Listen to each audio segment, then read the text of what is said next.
La Iglesia Cristiana de Restauración Espiritual Internacional, Eclesia, presenta su programa, Nuestro Pan de Cada Día. Jesús les dijo: Yo soy el pan de vida. El que a mí viene nunca tendrá hambre, y el que en mí cree no tendrá sed jamás.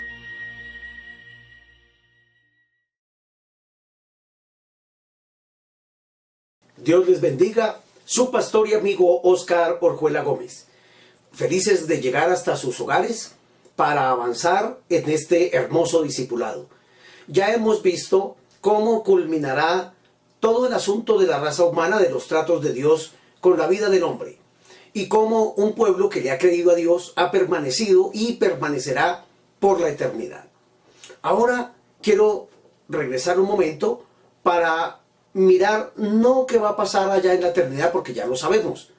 Es sencillamente cómo en nuestro diario vivir el creyente tiene que enfrentar un sinnúmero de situaciones, de adversidades, de vicisitudes, y para ello Dios le ha dotado con unas armas espirituales para que él pueda hacer defensa de su fe y vivir en esta tierra, entre tanto que él viene a arrebatarnos y de ahí en adelante todos los privilegios y beneficios que el ser humano tiene. La enseñanza de este día corresponde a las armas del cristiano. Uno dirá, pero si acaso el creyente no se supone que es una persona conocedora de Dios, temerosa de Dios, y que cada día quiere parecerse más a su maestro. Claro, es eso por lo que seguimos al maestro, porque nos queremos parecer a él, queremos obedecerle, seguir sus pisadas y vivir como él anduvo en la tierra. Eso dice la palabra. El que dice que ama a Dios debe andar como él anduvo. Ahora, San Pablo, el apóstol, a quien se le ha dado toda esta revelación maravillosa de la gracia de Dios, de la vida cristiana, escribe en una de sus epístolas, hermosa y especial, en la segunda epístola a los Corintios, capítulo 10, versículo 3 y 4. Dice la Escritura: pues aunque andamos en la carne, no militamos según la carne. Miren lo que está diciendo el apóstol. San Pablo está diciendo, si bien es cierto que estamos nosotros en un cuerpo humano de carne y hueso, aunque andamos en esta carne, es decir, en este cuerpo, en esta naturaleza, no peleamos, no militamos según la carne. Versículo 4 dice: porque las armas de nuestra milicia no son carnales, sino poderosas en Dios para la destrucción de fortalezas. ¿Qué muestra esto? Que Dios dota al cristiano de una serie de herramientas, de armas espirituales, para que pueda tener victorias grandes en todo lo que se le presenta en su diario caminar. De hecho, cuando una persona acepta a Cristo como su Señor y Salvador, empieza el mundo que le rodea a presionarle, empieza a quererlo desmotivar en lugar de alegrarse. Mire lo contradictorio que es la naturaleza caída del ser humano. En lugar de alguien alegrarse porque, digámoslo de esta forma, hay un padre de familia irresponsable, borracho, promiscuo, que no responde por su esposa, que maltrata a su esposa, a sus hijos, y ellos, viviendo esa condición y esa situación adversa, difícil, cuando a este hombre se le predica el evangelio y se convierte a Dios, empieza a tener una serie de cambios maravillosos. Empieza a tener un estilo de vida completamente diferente en toda su manera de ser. Como ya lo hemos visto en el testimonio, con el fruto del Espíritu, recibiendo dones del Espíritu y sirviendo a Dios. Entonces, en lugar de esa familia regocijarse porque papá y esposo han cambiado, ya tuvo un cambio, una manifestación especial en Dios, entonces se levantan contra él, lo juzgan, lo critican, le lavaron el cerebro, dicen, no vamos a ir por allá, entonces lo dejamos.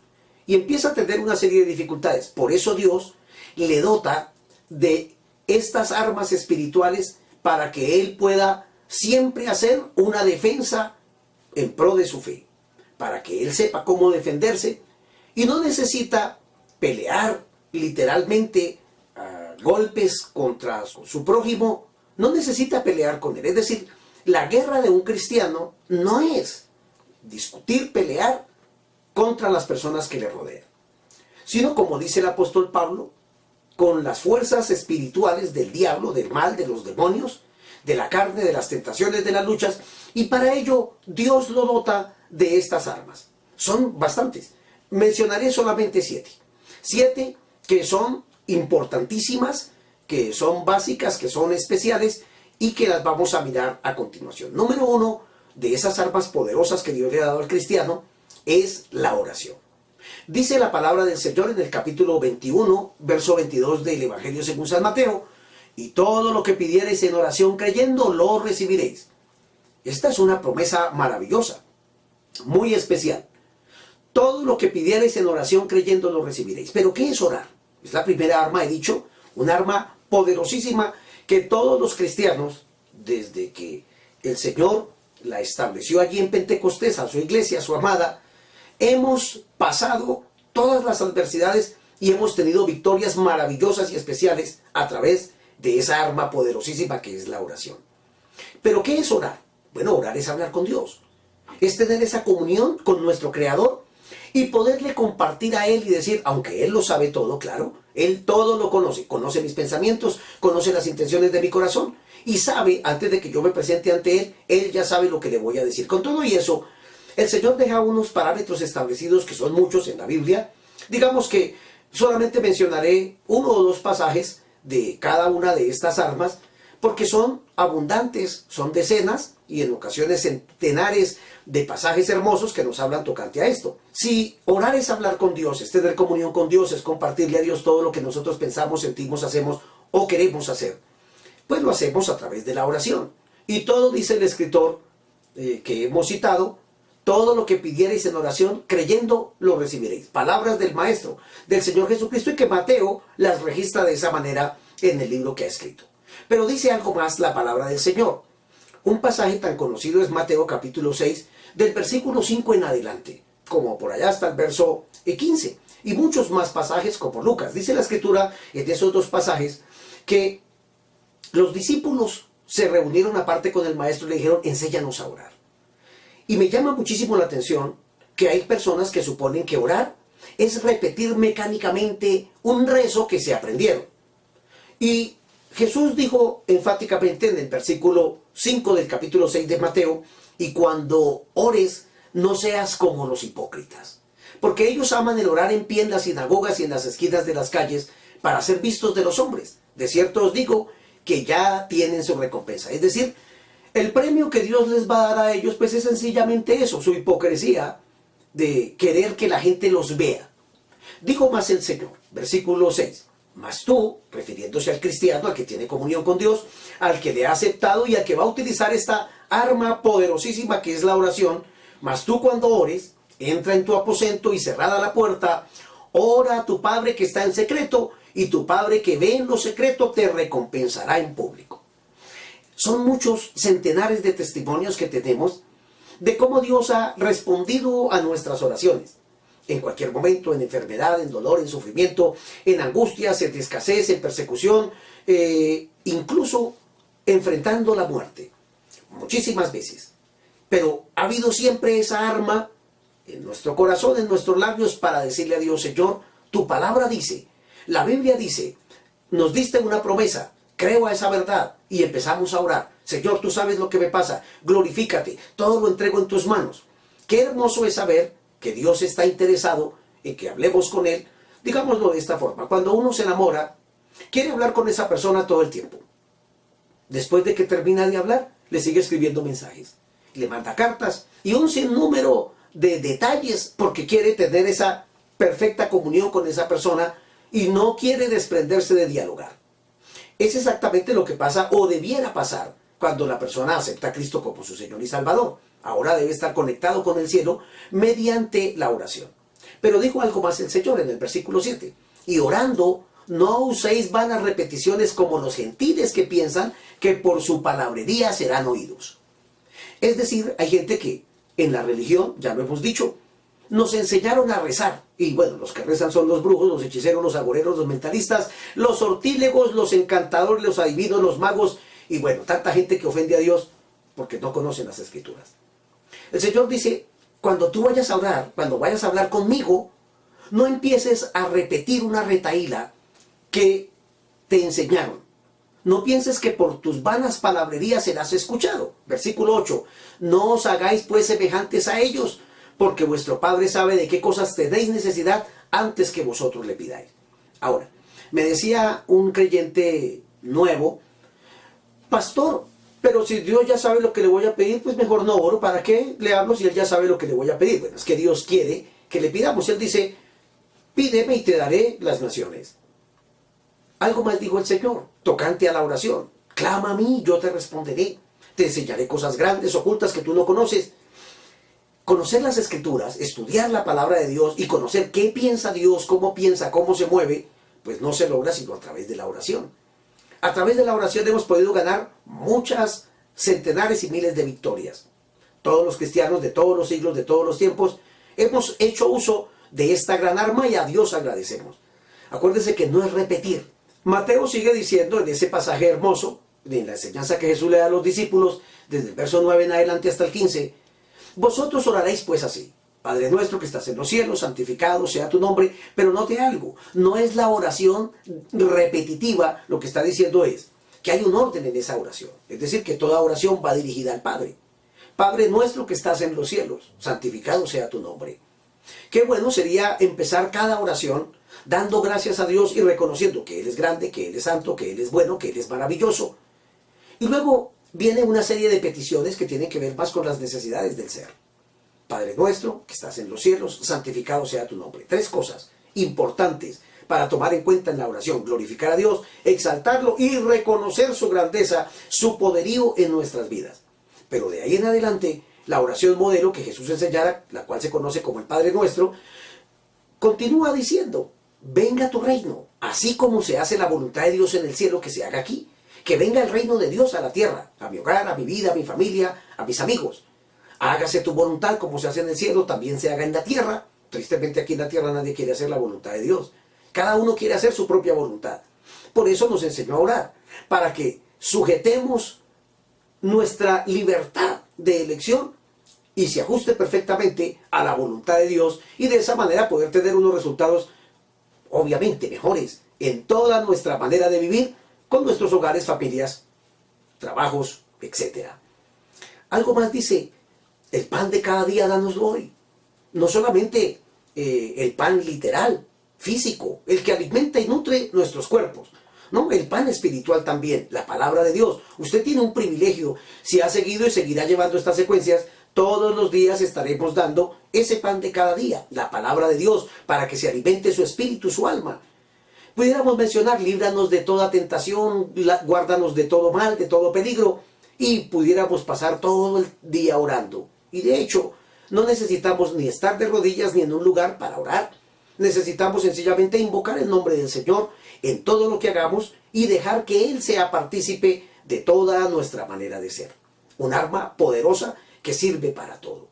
Hay un arma más, la número 2, que en este caso sería un complemento adicional, mayor, espectacular, muy hermoso, que sirve, ya le diré para qué. Número 2, encontramos el ayuno. San Mateo, capítulo 6, versículo 16, dice la palabra: cuando ayunéis, no seáis austeros como los hipócritas, porque ellos demudan sus rostros para mostrar a los hombres que ayunan. De cierto os digo que ya tienen su recompensa. El verso 17 dice: pero tú cuando ayunes, unge tu cabeza y lava tu rostro. ¿Para qué? Versículo 18: para no mostrar a los hombres que ayunas, sino a tu Padre que está en secreto, y tu Padre que ve en lo secreto te recompensará en público. ¿Qué encontramos aquí? Que esta segunda arma, que es el ayuno no es, como tristemente nos enseñó el sistema religioso, que ayunar era no comer carne el día Viernes Santo. No, eso es tradicionalismo, paganismo. Ayunar es sencillamente abstenerse de todo tipo de alimento y de bebidas. Es salir de esa esfera material en la cual nosotros nos movemos y entrar en una esfera espiritual para tener comunión con Dios, para sacar el mayor tiempo para orar, para estudiar la palabra, para indagar en oración y en meditación. ¿Qué quiere Dios con mi vida? ¿Qué estoy haciendo mal? ¿Cómo puedo hacer estos correctivos por el Espíritu Santo? E indagar en las Escrituras: ¿cuál es la perfecta voluntad de Dios para mí? ¿Cuál es su plan? Estudiar un libro, leer la palabra del Señor, hacer un bosquejo, hacer un estudio, escuchar alguna administración, orar y clamar. Y la Biblia está saturada desde el Antiguo Testamento de hombres y mujeres y pueblos, naciones enteras, que hicieron días de ayuno. Desde mediodía encuentro en la Biblia como el apóstol Pedro, y tuvo una revelación maravillosa de cómo Dios se revelaría al mundo. Un día de ayuno que lo hacían comúnmente los judíos, desde las 6 de la tarde hasta las 6 del otro día de la tarde, esas 24 horas. 3 días de ayuno donde una reina ayuna con todo el pueblo, porque los iban a exterminar, a los judíos los iban a matar a todos, y en 3 días de ayuno ellos se humillaron ante Dios, clamaron a Dios, reprendieron toda obra que los estaba agobiando, presentaron ante Dios esa petición, esa angustia, y Dios libró a este pueblo milagrosamente del exterminio. 7 días de ayuno hizo el salmista David para saber cuál era la voluntad de Dios tocante a una situación que estaba viviendo. Es decir, sirve para todo. Luego vienen 10 días de ayuno. En la iglesia primitiva, precisamente, el grupo que queda cuando el Señor es levantado al cielo para ir a preparar morada para nosotros, se encierra en el aposento alto 10 días. 10 días de clamor, y todos fueron llenos del Espíritu Santo. Mire, para todo lo que sirve un ayuno. Viene más, la palabra de Dios ahonda en los ayunos. Daniel hace 21 días. 21 días porque está preocupado mirando cuál será el final del pueblo de Dios, del pueblo de Israel. Y estudiando al profeta Jeremías, indagando en las Escrituras, entra en ese ayuno y Dios le trae a través de un ángel una revelación maravillosa, especial. Luego encontramos a Elías ayunando 40 días, a Jesucristo ayunando también 40 días, siendo tentado en el desierto, pero con el ayuno siendo fortalecido en Dios, y a Moisés ayunando 80 días. Sí, eso dije, ayunó 40 días, dice la Escritura, para que le escribiera a Dios con su propio dedo en las tablas de piedra, precisamente los 10 mandamientos, el decálogo. Pero él baja, se llena de ira porque el pueblo se ha corrompido en la idolatría, rompe las tablas, y Dios le dice, vuelve a subir al monte. Y dice Moisés, dice la Escritura, que volvió a subir y estuvo otros 40 días como había estado. Digámoslo de esta forma, todos los cristianos hemos ayunado de todas las modalidades. Pero algunos dicen, yo voy a hacer el ayuno de Daniel, y se encierran a tomar jugos, verduras y frutas. No, eso no es el ayuno de Daniel, eso es una dieta alimenticia. Ayunar es abstenerse de comer todo alimento, y aún hemos hecho ayuno sin tomar una gota de agua durante varios días, y Dios es el que nos fortalece. ¿Para qué sirve esta arma preciosa? Para desbaratar las obras del diablo. El profeta Isaías, dice la palabra de Dios, habla acerca en el capítulo 58 de tener un verdadero ayuno. Y Dios dice que hay muchas personas que ayunan para contender, para ufanarse, para humillar a otros porque no pueden ayunar. Pero no es para eso que se ayuna.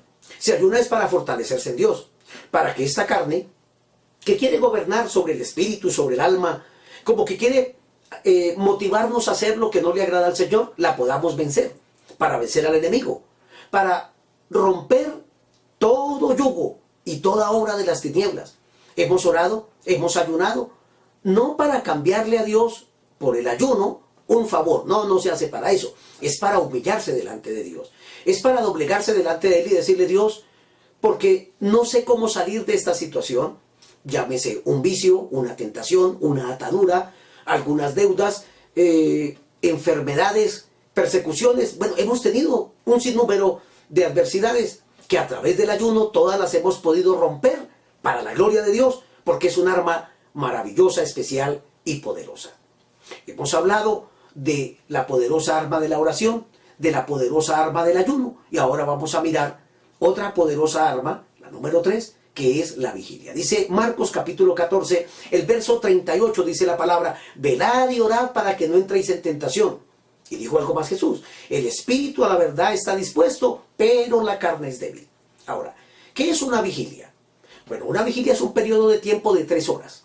De hecho, las vigilias empiezan a las 6 de la tarde y terminan a las 6 de la mañana del siguiente día. Por ende hay 4 vigilias en toda una noche. Desde las 6 de la tarde hasta las 9 de la noche, desde las 9 de la noche hasta las 12 de la noche, va la segunda vigilia, desde las 12 de la noche hasta las 3 de la mañana, la tercera vigilia, y desde las 3 de la mañana hasta las 6 de la mañana, la cuarta vigilia. La Biblia registra un pasaje donde Jesús ha alimentado a una multitud. ha sanado enfermos, ha libertado a los cautivos. Envía a los discípulos que vayan delante de él y ellos tienen un gran problema. Su barca está siendo azotada por las olas y ellos creen que se van a negar en ese episodio. Ellos creen que van a perecer. Se levanta las olas, el viento es contrario y Jesús, dice la Escritura, se aparece andando sobre las aguas del mar a la cuarta vigilia de la noche, es decir, en la madrugada. Digamos desde las 3, 4 de la mañana en adelante, en esa última vigilia, Jesús se aparece a ellos. Eso es vigilar. Vigilar es no dormir. Vigilar es, precisamente, su nombre lo dice, estar vigilante. No es solamente pasar determinado tiempo en la noche. Y algunas personas dicen, voy a mirar una película en la vigilia. Yo no estoy diciendo que eso sea pecado. De hecho, tanto el ayuno como la vigilia, pues debería tener un periodo maravilloso de oración, de clamor, de ruego, de súplica, porque también en vigilias Dios nos ha concedido privilegios maravillosos y nos ha dado victorias maravillosas y especiales por haber apartado ese tiempo. Digámoslo de esta forma, un creyente puede hacer vigilias todas las noches. Como ya he dicho que una noche se compone de 4 vigilias, digamos que alguien pudiera decirse, yo hoy voy a hacer una vigilia. Es decir, una vigilia. Una vigilia es 3 horas. 3 horas orando, 3 horas leyendo la Escritura, 3 horas leyendo un libro y dedicándole ese tiempo a Dios en meditación, y pudiera ir a descansar tranquilo y en paz. Hizo una vigilia. Y hacerla desde las 6 de la tarde hasta el otro día, porque hay personas que también dicen, si no pasa toda la noche de rodillas orando, Dios no lo escucha, se va para el infierno. No, no, así no es. Dios es tan justo y tan bueno es Dios, tan maravilloso, que sabe que cada persona tiene también sus quehaceres y Dios lo que quiere es un tiempo de calidad que nosotros le brindemos. Por tanto, no se preocupe tanto por saber que pasó de rodillas desde las 6 de la noche hasta las 6 de la mañana. Bueno, los que Dios nos ha permitido en algunas ocasiones, tampoco todos los días, hacer eso, sí es maravilloso. Pero no lo tomemos como, ahora voy a subir un escalón más y voy a tener un récord para competir con mis hermanos. No, no es para competir que vigilamos. Es para tener comunión con Dios y porque el pasaje lo dice. Velad y orad para que no entréis en tentación. Es decir, si alguna tentación le está agobiando, pues qué bueno sacar unas horas para orar. Tocante a eso. Y le aseguro que al otro día buenas cosas vienen para la gloria del Señor y el desarrollo y crecimiento de nuestras almas. Hemos visto oración, hemos visto ayuno, hemos visto vigilia. Miremos esa arma número 4. Dice la palabra en Efesios capítulo 6, versículo 10. Por lo demás, hermanos míos, fortaleceos en el Señor y en el poder de su fuerza. Es decir, mire, un arma. Fortalézcase en las armas de Dios. ¿Cómo? Vestíos de toda la armadura de Dios para que podáis estar firmes contra las acechanzas del diablo. Eso dice el verso 11. Verso 12 dice algo especial. Porque no tenemos lucha contra sangre y carne, sino contra principados, contra potestades, contra los gobernadores de las tinieblas de este siglo, contra huestes espirituales de maldad en las regiones celestes. Es decir, el creyente está luchando en la tierra, pero su guerra, su batalla espiritual, la está librando en el segundo cielo, donde están los principados, las potestades, los gobernadores de las tinieblas y las huestes espirituales de maldad. Entonces San Pablo nos dice, ármese con toda la armadura de Dios. Digámoslo así, como un guerrero que se pone una cota de malla, se pone una armadura, tiene varios elementos, porque está peleando una batalla espiritual. Note que la pelea no es, mi esposa es difícil de llevar, no soporto a mi marido, mis hijos son terribles, no sé qué hacer con ellos, tengo un vecino irritable que no lo soporto. Bueno, cualquiera que fuere la situación que estamos viviendo, la pelea no es contra ellos, es contra el que lucha para atar a esas personas y hacernos la vida imposible. Si entramos a orar, a ayunar, a reprender las obras de las tinieblas, nos ponemos la armadura de Dios y entonces esas armaduras no se venden en ninguna parte. No las venden en las librerías cristianas, ni nadie las fabrica. De pronto las hacemos para ilustrarla. Pero realmente, ¿qué es la armadura de Dios? La armadura de Dios son acciones. Son situaciones que nosotros hacemos conociendo la palabra del Señor. Efesios 6:13 dice, por tanto, tomad toda la armadura de Dios para que podáis resistir en el día malo y habiendo acabado todo, estar firmes. Es decir, que podamos tener la victoria. Y empieza a hablar de esta manera. Estad pues firmes, ceñidos vuestros lomos con la verdad y vestidos con la coraza de justicia. Aquí habla de dos cosas, esa armadura. La primera, que nos ciñamos, es decir, es un cinturón de la verdad.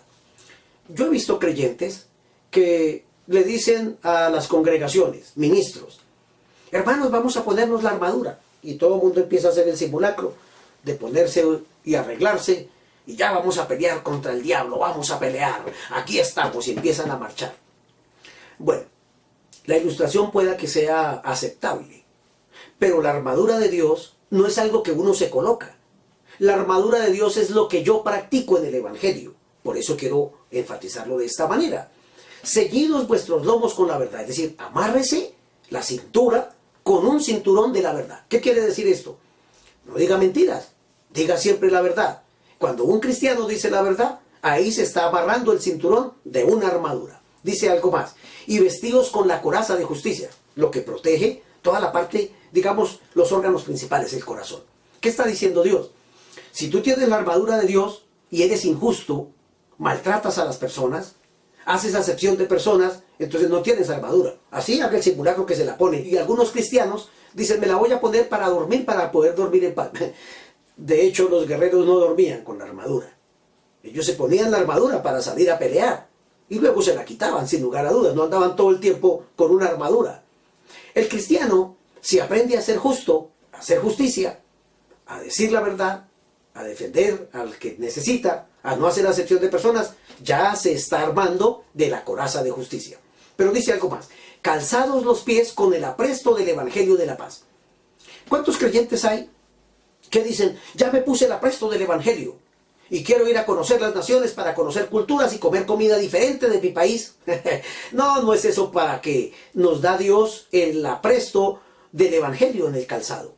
Es para ir a predicar el Evangelio. Es decir, si yo no predico el Evangelio, si yo no comparto esta verdad con nadie, pues sencillamente, espiritualmente, estaré descalzo y peligrando que mis pies se corten. Continuamos viendo todas estas armas que aparecen dentro de la armadura de Dios. Versículo 16 dice, sobre todo, tomad el escudo de la fe con que podáis apagar todos los dardos de fuego del maligno. Es por la fe que peleamos las batallas. Es por la fe que hemos recibido sanidad divina. Es por la fe que hemos sido llenos del Espíritu Santo.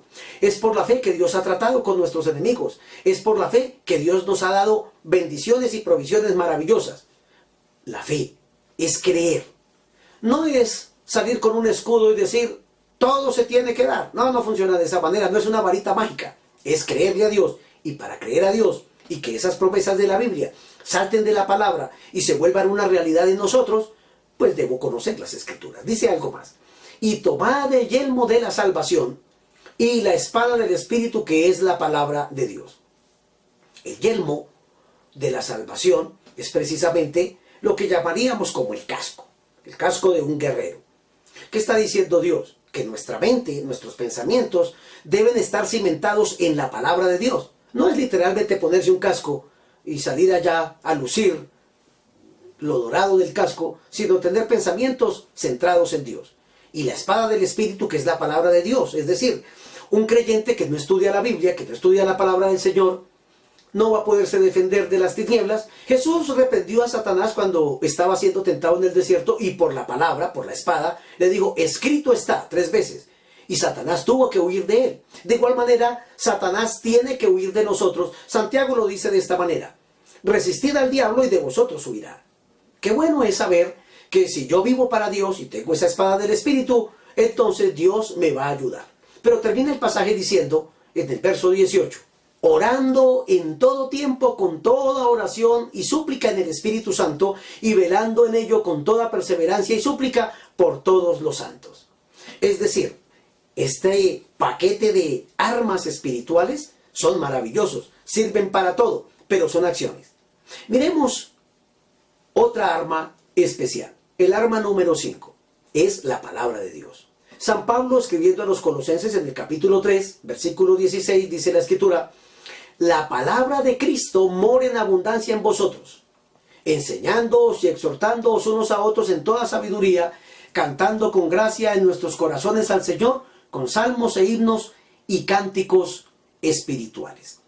Note lo que está diciendo, que si la palabra de Dios abunda en mi corazón, tendré siempre una respuesta sabia.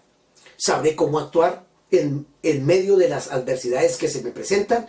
En cualquier vicisitud de la vida que tenga que enfrentar, siempre el Espíritu Santo me va a recordar una palabra. ¿Cómo actuar? Pongamos un caso. Creo que todos nos enojamos. Obviamente nosotros no nos enojamos por lo que se enojó Jesús. El celo de la casa de Dios consumía a Jesús. Y un día tuvo que volcar las mesas de los cambistas y de los que tenían comercio en el templo. Los reprendió. Se enojó el Señor. Si ese fuera el celo por el cual un cristiano se enoja, digámoslo de esta forma, no pecaría. Pero tristemente nosotros los seres humanos, nos enojamos con muchísima facilidad por situaciones sencillas de las cuales debiéramos más bien respirar profundo, esperar y, como se dice en un adagio popular, cuente hasta 10 antes de enojarse. ¿Por qué se hace este ejercicio? Porque mientras uno cuenta 1, 2, 3, sencillamente se va a apaciguar. Estoy seguro que contar hasta 10 significa que el Espíritu Santo me recordará no 1, ni 2, ni 3 versículos, muchos más, para que sepa actuar.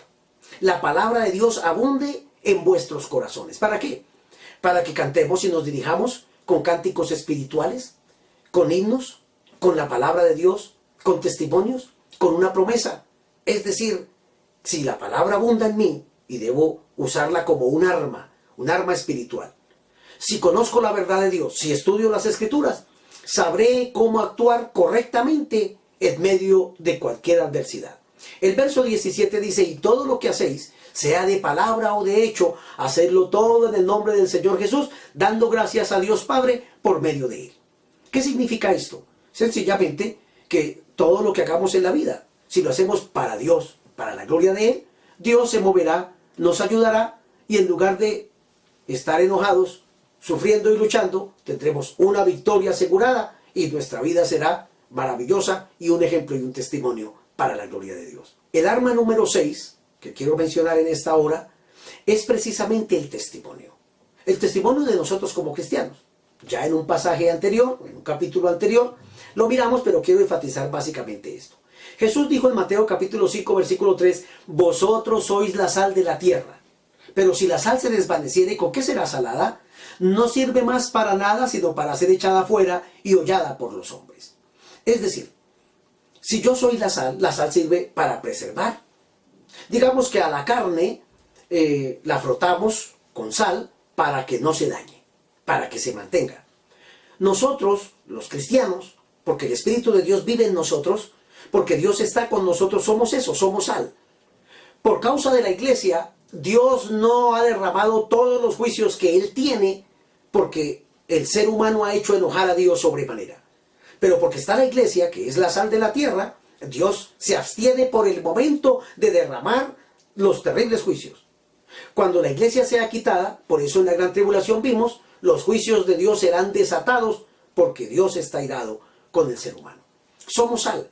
Pero si la sal se desvanece, es decir, si el cristiano, en lugar de tener la armadura de Dios, empieza a mentir, engaña, estafa, roba, pues entonces no va a ser sal, no va a ser un testimonio limpio. Por ello, en el trabajo, en el estudio, en todas partes donde vayamos, siempre andemos con la verdad. Y Dios nos honrará, nos bendecirá. Dijo más el Señor, versículo 14, vosotros sois la luz del mundo. Una ciudad asentada sobre un monte no se puede esconder. Es decir, si en un monte se erigiera una ciudad, pues no se va a dejar ese monte sin luz. Se pondría en el monte precisamente para que las demás personas, cuando miraran a ese monte, dijeran, uy, allá hay una ciudad hermosa, o bueno, y daría las cualidades características de esa ciudad. Así es el creyente. Somos eso, somos la luz del mundo. La gente nos observa, la gente mira, y algunas personas hasta atrevidas dicen, vamos a pegarle a este a ver si es cierto que a uno le pega a un cristiano una cachetada por una mejilla y él voltea a la otra para que le den. Bueno, realmente no es así. Hemos sido amenazados, nos han agredido en ocasiones, y yo puedo decir por experiencia propia que en ninguna de esas ocasiones me dio ira, me dio tristeza de ver. Yo decía, Dios, así como agreden a tus siervos que estamos predicando la palabra, levántalos a ellos para que ellos también prediquen el evangelio.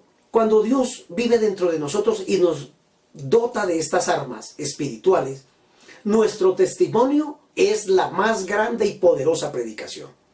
Digamos que me puedo capacitar y estudiar la palabra de Dios, enseñar muchas cosas, pero si vivo mal eso que predico, pues va a distorsionar el testimonio.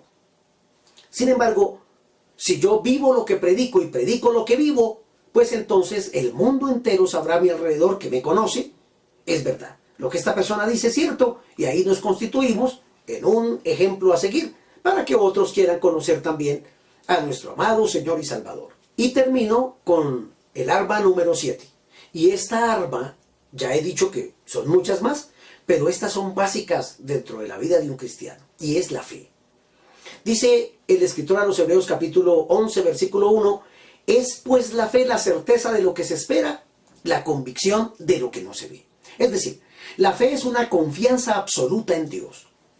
No se puede, es imposible, aquí solo tiene que pasar un milagro, pero uno siente en esa fe una confianza absoluta de que Dios va a darnos la victoria, de que Dios nos va a bendecir, de que saldremos de esa situación adversa con una victoria, con una bendición maravillosa, siempre sabiendo que es como Dios dice.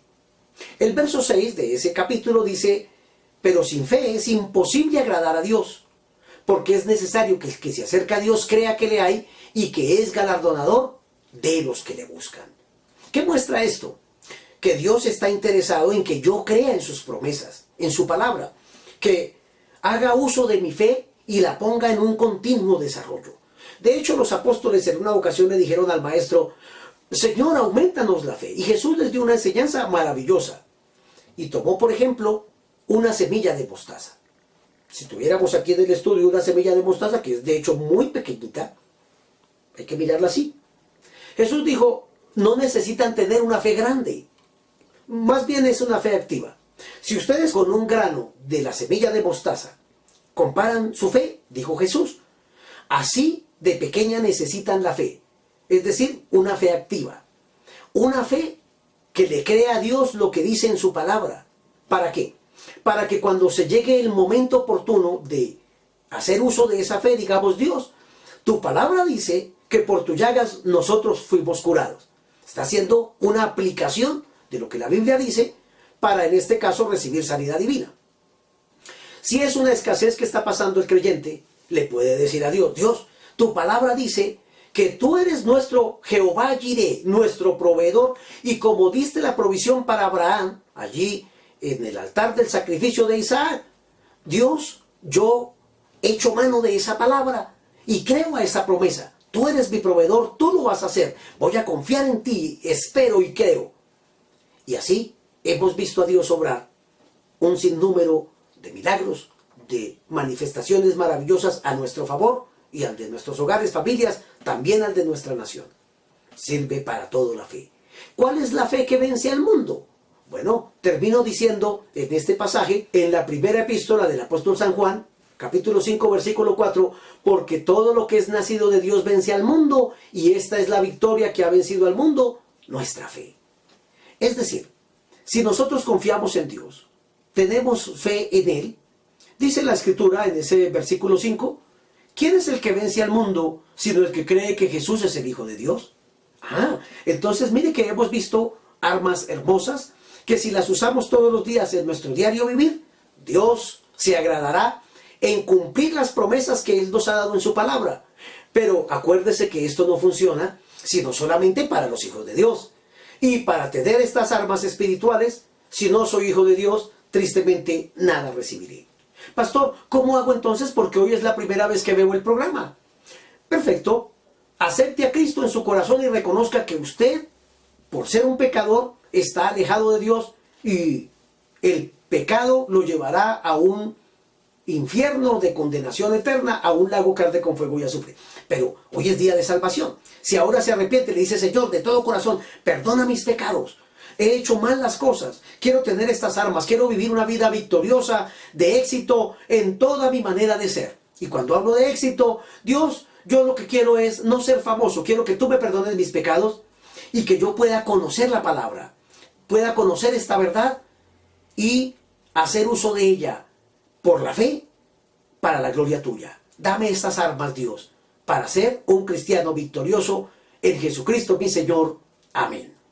Dios le bendiga. Si el Señor nos regala un día más de vida, aquí estaré mañana trayéndoles el pan de cada día y una bendición mayor para la gloria de nuestro Dios. Nuestro pan de cada día. Pan de cada día. Jesús les dijo: yo soy el pan de vida. El que a mí viene nunca tendrá hambre, y el que en mí cree no tendrá sed jamás.